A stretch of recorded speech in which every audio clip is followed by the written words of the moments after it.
සුබ දවසක් සෝල්ලයිට් විස්ඩම් එල්කේ නාලිකාවට ඔබ සාදරයෙන් පිළිගන්නවා. අද අපි කතා කරන්න හිතුව විශ්වයේ ජීවත් වෙන්නේ අපි විතරක්ද කියන මාතෘකාව ගැන.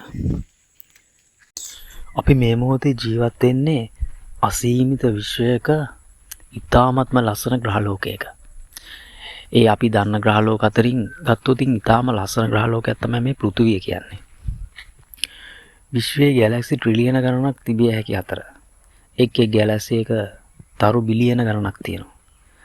එහෙනම් ප්‍රශ්නයක් තියෙනවා, මේ තරම් විශාල විශ්වයක ජීවය ඇති එකම තැන පෘථිවිය විතරක් කියලා හිතන්න පුළුවන්ද අපිට?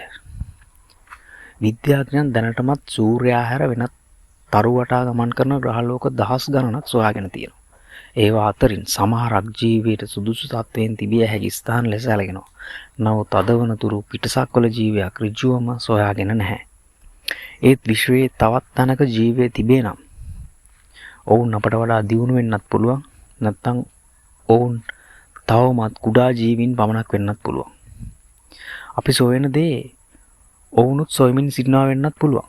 සමහරට විශ්වයේ ඇති විශාලම රහස කළු කුහරයක්වත් අඳුරු පදාර්ථයක්වත් නෙමෙයි. ඒ රහස වන්නේ අපි ඇත්තටම තනියමද කියන එක වෙන්න පුළුවන්.